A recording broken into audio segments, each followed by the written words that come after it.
क्या आपने कभी राजत टोकस को देखा है?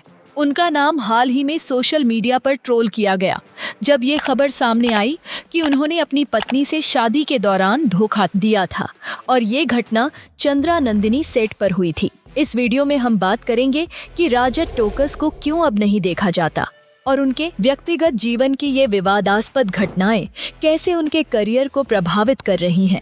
जानिए पूरी कहानी केवल 7 अर्नियस फिल्म लिस्ट पर। टीवी के एक्टर्स की जिंदगी जितनी ग्लैमरस और आसान नजर आती है, असलियत में उतनी ही पेचीदा और विवादों से भरी होती है।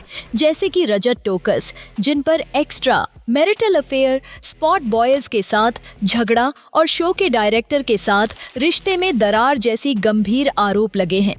ये विवाद न केवल रजत की जिंदगी को प्रभावित करते हैं, बल्कि एकता कपूर तक को इसकी कीमत चुकानी पड़ी। तो इस वीडियो में हम इन सभी चर्चित मुद्दों पर विस्तार से चर्चा करेंगे। लेकिन इससे पहले आइए जानते हैं रजत टोकस के बारे में कुछ अहम बातें। रजत का जन्म 19 जुलाई 1991 को दिल्ली में हुआ था और साल 2025 में वह 34 साल के हो जाएंगे। रजत ने अपनी शुरुआती पढ़ाई होप हॉल फाउंडेशन से की थी। उनकी मां का नाम प्रमिला टोकस और पिता का नाम रामवे टोकस है। दिलचस्प बात यह है कि रजत ने 1999 में ही अभिनय की दुनिया में कदम रख दिया था और तब से उनका करियर लगातार ऊंचाइयों तक पहुंचता गया। रजत टोकस, जो बचपन से ही टीवी स्क्रीन पर छाए हुए थे, अपने करियर की शुरुआत बोंगो नामक सीरियल से एक चाइल्ड आर्टिस्ट के तौर पर की थी, लेकिन असली पहचान उन्हें पृथ्वीराज चौहान के रूप में मिली, जो उन्होंने स्टार प्लस के पॉपुलर शो में निभाया था। उसके बाद रजत ने टांटिया और ब्रदर जैसे यादगार रोल्स निभाए और फिर सिरडी के साईं बाबा के किरदार में भी दिखाई दिए। रजत की फिल्मी दुनिया में भी एंट्री हुई, लेकिन उनकी फिल्मों ने बॉक्स ऑफिस पर वो धूम नहीं मचाई जितनी वह उम्मीद कर रहे थे। उन्होंने WHO प्रेरणा और स्टंट जैसी फिल्में की, लेकिन उनका करियर टेलीविजन के सेट्स तक ही सीमित रहा। अब बात करते हैं रजत की पर्सनल लाइफ की। उन्होंने एक इंटरव्यू में बताया कि वह एक डॉग लवर हैं और उनके प्यारे पेट डॉग का नाम है लियो।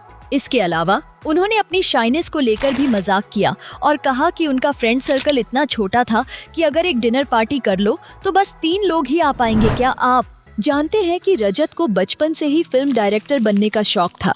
शायद यही वजह है कि वह हमेशा किसी सीन को समझने की कोशिश करते थे, जैसे खुद को डायरेक्टर के नजरिए से देखना। और यकीन मानिए, उनका फ्रेंड सर्कल जितना छोटा था उतना ही प्यारा था, जैसे लियो उनका डॉग, जो हर मोड़ पर उनका साथ देता था। रजत टोकस ने एक इंटरव्यू में यह भी खुलासा किया था कि अगर वह एक्टर नहीं होते तो वो एक बिजनेसमैन होते। हाँ, आपने सही सुना, शायद शोज के बीच में बिजनेस मीटिंग्स कर रहे होते। और जब रजत ने पृथ्वीराज चौहान का रोल किया था तो वह बहुत छोटे थे और उन्हें सिर्फ कुछ एपिसोड्स में ही काम करना था।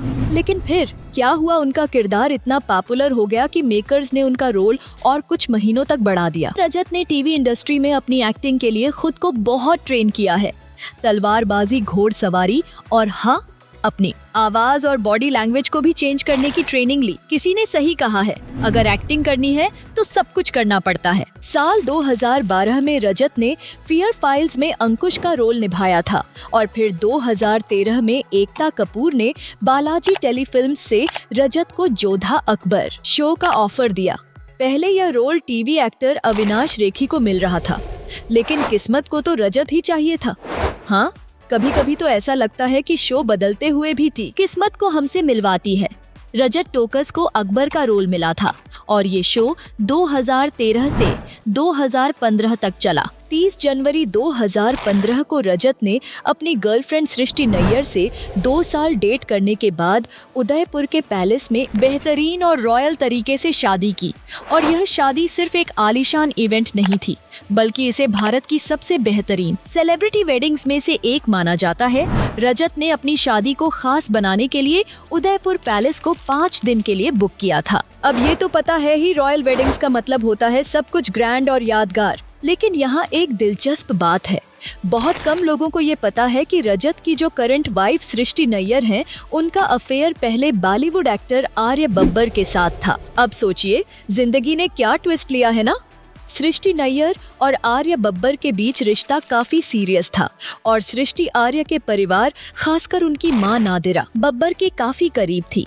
दोनों ने साथ में थिएटर शोज भी किए थे और अफवाहें थीं कि दोनों जल्द ही शादी करने वाले हैं। खबरें तो यह भी थीं कि उन्होंने शादी हाल तक बुक कर लिया था। लेकिन फिर क्या हुआ? ये रिलेशनशिप ज्यादा लंबा नहीं चला और कुछ पर्सनल रीजन के चलते 2012 में दोनों अलग हो गए। अब जब सृष्टि की जिंदगी में एक नया ट्विस्ट आया तो वह एंटर हुए रजत टोकस और फिर 2 साल की डेटिंग के बाद 30 जनवरी 2015 को रजत और सृष्टि ने उदयपुर पैलेस में शादी कर ली। शादी के बाद Jodha Akbar show off air हो गया और रजत की जिंदगी में एक नई शुरुआत हुई। वैसे कोई तो कहेगा जिंदगी में सब कुछ हो सकता है, बस सही टाइम का इंतजार करना होता है। तो एकता कपूर ने रजत टोकस से कहा था, थोड़ा इंतजार करो, मैं जल्द ही तुम्हारे लिए कुछ बड़ा लेकर आऊंगी। अब रजत ने एकता की ये बात दिल से मानी और अपने आप को धैर्य से बैठाया और फिर थोड़ा वक्त बीता और 2016 में एकता ने उन्हें चंद्र नंदिनी शो का ऑफर दिया। अब इस शो के दौरान ही रजत टोकस के ऊपर एक्स्ट्रा मैरिटल अफेयर के इल्जाम लगने लगे और वो भी अपनी को स्टार तनु खान के साथ। रिपोर्ट्स के मुताबिक रजत और तनु खान अक्सर सेट पर एक साथ टाइम बिताते थे। शूटिंग के बाद दोनों वैनिटी वैन में घंटों तक वक्त गुजारते थे और सेट पर भी एक साथ ही पहुंचते थे। अब ऐसे में बातों की उड़ान तो होनी ही थी, है ना? लगता है चंद्र नंदिनी के सेट पर सिर्फ शो ही नहीं, अफवाहें भी जल रही थी। देखो, ये सारी बातें वैसे तो मीडिया वाले खुद नहीं बताते, लेकिन सेट पर जो स्पॉट बॉयज होते हैं वो इन एक्टर्स के हमेशा चारों ओर घूमते रहते हैं। मतलब उनकी हर एक्टिविटी पर पैनी नजर रहती है और यही लोग इन गपशप वाली खबरों को मीडिया तक पहुंचाते हैं। तो जब ये मामला बहुत ज्यादा कंट्रोवर्शियल हो गया तो रजत टोकस ने ट्विटर पर अपनी प्रतिक्रिया दी। और क्या प्रतिक्रिया दी? एकदम सीरियस। उन्होंने लगातार 4 ट्वीट किए जिसमें उन्होंने कहा, ये सारी नकारात्मक बातें गलत हैं, इन सब बातों पर मैं आसानी से रिएक्ट कर सकता हूं और डेफेमेशन केस भी फाइल कर सकता हूं, लेकिन इन बातों से मुझे फर्क नहीं पड़ता और मुझे अपना काम करने से कोई नहीं रोक सकता। वैसे एक और कंट्रोवर्सी जो जोधा अकबर के सेट पर हुई थी, सुनते हैं रजत स्पॉट बॉय से ठीक से बात नहीं करते थे और फिर क्या हुआ? स्पॉट बॉयज ने उन्हें जमकर पीट दिया। अब जब रजत से इस बारे में पूछा गया तो उन्होंने इन सारी बातों को नकार दिया और वैसे भी रजत को मीडिया से बात करना बिल्कुल पसंद नहीं था। लगता है वो जितना एक्शन स्क्रीन पर दिखाते हैं उतना असल जिंदगी में भी ड्रामा होता है। रजत टोकस मीडिया के सामने आने से हमेशा बचते थे और इंटरव्यू देने से मना कर देते थे। इसके बाद मीडिया वालों ने उन्हें रूड और एरोगेंट कहना शुरू कर दिया। अब क्या आपने देखा है, जोधा अकबर में रजत और परिधि की जो केमिस्ट्री थी, टीवी पर दोनों का रिश्ता इतना प्यारा था, लेकिन रियल लाइफ में दोनों का रिश्ता बिल्कुल अलग था। शूटिंग खत्म होते ही ये दोनों एक दूसरे से बात तक नहीं करते थे। बातों बातों में परिधि ने शो के डायरेक्टर संतराम वर्मा पर सेक्सुअल असॉल्ट का आरोप भी लगा दिया था। अब ऐसे में रजत का गुस्सा और मिजाज समझ में आता है ना? माना कि सेट पर दोनों का रोमांस छाया था, लेकिन बाहर की दुनिया में ये दोनों एक दूसरे के सामने आने से कतराते थे। जैसे ही कैमरे ऑफ होते दोनों की दुनिया भी अलग हो जाती। अब ये कह सकते हैं टीवी की दुनिया और असल जिंदगी की दुनिया में फर्क होता है। अब बात करते हैं शो के डायरेक्टर संतराम वर्मा के साथ रजत के रिलेशनशिप की। रजत को संतराम के साथ काम करने में खासा प्रॉब्लम था।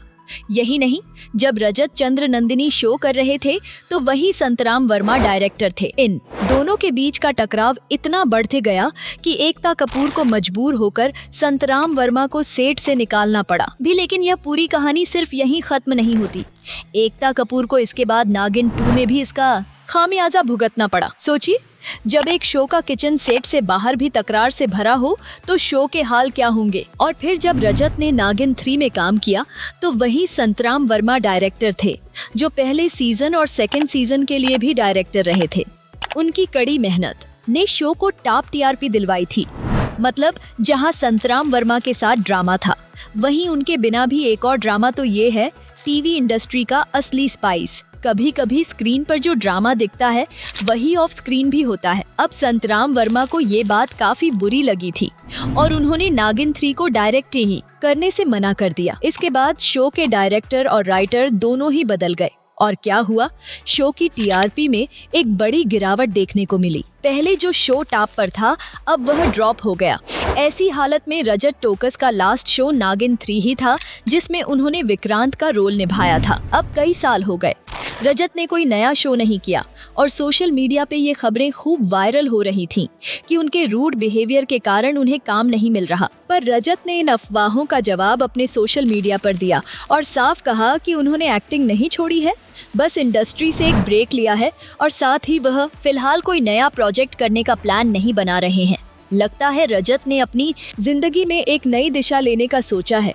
कभी कभी एक ब्रेक लेना भी जरूरी होता है। तो दोस्तों, अब आप जान ही गए होंगे कि रजत टोकस की जिंदगी जितनी टीवी पर ग्लैमरस दिखती थी, असल में उतनी ही विवादों से भरी हुई है। चंद्र नंदिनी के सेट पर उनकी निजी जिंदगी से जुड़े विवादों ने उन्हें ट्रोल कर दिया और फिर उनकी चुप्पी ने भी उन पर और भी सवाल खड़े कर दिए। पर क्या यही सच है? क्या रजत टोकस के साथ कुछ और भी है जो हमें नहीं पता? इन सभी सवालों का जवाब हम सिर्फ इस वीडियो में नहीं, बल्कि हर नए वीडियो में ढूंढने की कोशिश करेंगे। तो अगर आपको हमारी ये वीडियो पसंद आई हो तो चैनल 7NES फिल्म लिस्ट को सब्सक्राइब करना न भूलें। हम लाएंगे और भी दिलचस्प कहानियां और खुलासे जो आपको बांधे रखेंगे। मिलते हैं अगली बार